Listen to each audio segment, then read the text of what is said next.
Well, Shabbat Shalom, Facebook, YouTube. I just wanted to jump on here real quick. We had a great fellowship today. It keeps getting better every week. Seems like the closer we get to Passover, the more powerful things get. Um, and I always knew about coverings and sitting under people, but the man is the covering of his family, of his home, and Yeshua is the covering of the man. So the man needs to be in line with the Lord so he can lead his family right and lead him in the things of God. But when we choose to put ourselves under another person, then we are, how do I say this? We're allowing some spiritual authority over our life.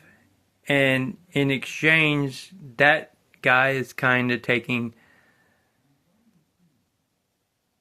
some spiritual influence from us. And it kind of hit me, because Moses, Yehovah appeared before Moses in a burning bush and said, I want you to go to Egypt and deliver my people. And, we know about all the plagues and everything and how it went through. And I'm not sure how much time actually it was before they came out. I'd have to go back and read it again and do some studying. But the point is, we went through all these plagues and finally, Pharaoh said, okay, you can go. And they had the Passover. It was after the Passover, but after Passover, they left with all the plunder of Egypt, and they went out, and then, they crossed the Red Sea. And they ended up Mount Sinai, and everybody heard God and saw God, and, they saw the smoke around and the fire. I mean, they experienced all these things with God. And then Moses went up to speak with God and to basically find out how to lead the people. And, well, the people started, wanting, make us a God, and we can serve him for delivering us out of Egypt. And, I mean, come on. You just experienced the might and the power. You saw the glory. And day after day after day after day of the one true God, Yehovah, that delivered you out of Egypt. And then you're going to have Aaron, and the funny thing about it is Aaron was the high priest, and he's like, give me your earrings. And he fashioned this calf and said, worship the one true God that brought you out of Egypt. And they're having a heyday down there. The high priest, the anointed high priest from God that God told Moses to select, was leading the show. And God told Moses, you need to go down there because they're a stiff-necked people and they're doing things that, I just need to wipe them out and start over with you. But you need to go down to your people. God calls them Moses' people. And that came to me today when my elder was talking, because it's like, wow, they were God's chosen people.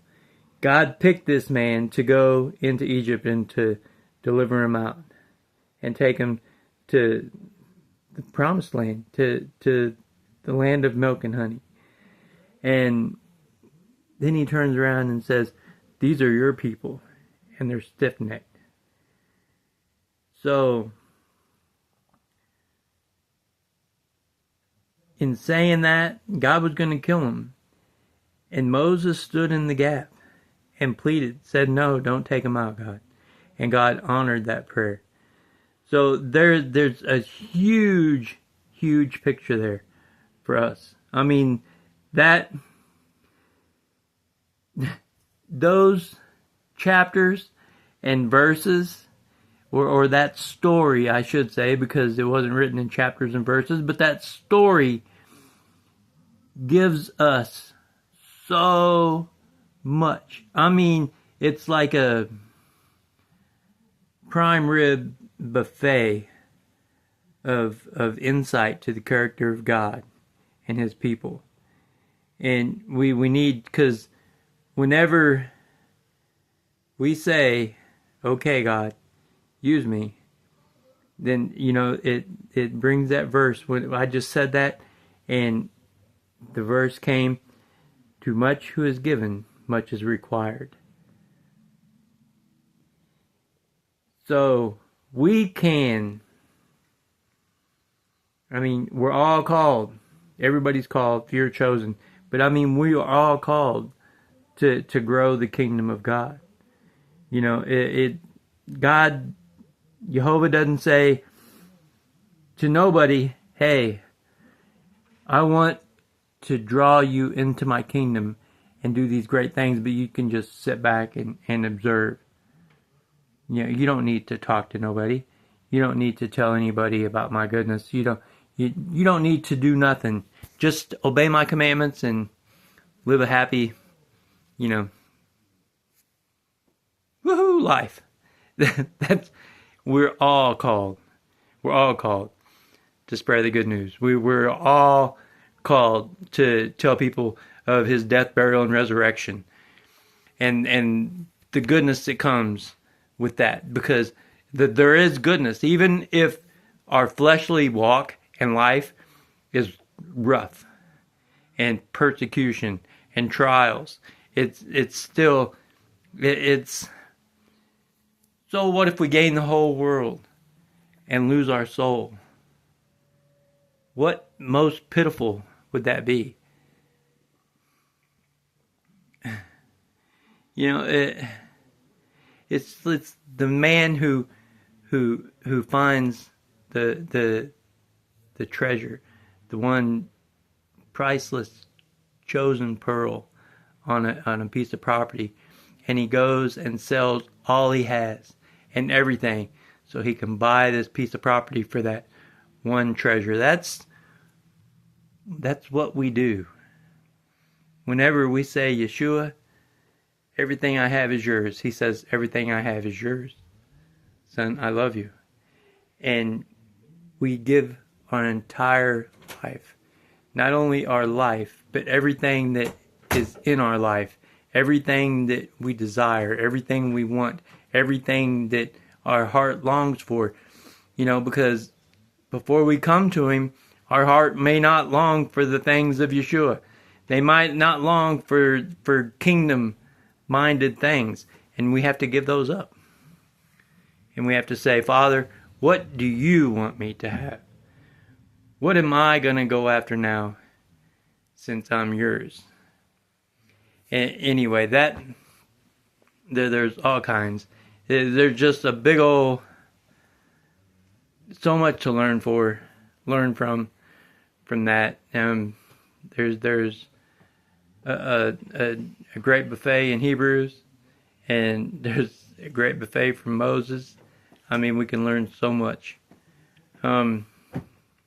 I need people to follow and like. I can't go live on my ministry page on Facebook, and I can't go live on my ministry page on YouTube yet. So I want you to follow, subscribe, like, whatever you have to do to get to where I can get on there and we can fellowship and I can go live and I just don't have to put these videos up on there. But that's my desire. Come spring, as soon as the weather starts, I have a desire to, I'll talk about that later. All right. Be blessed. Shalom.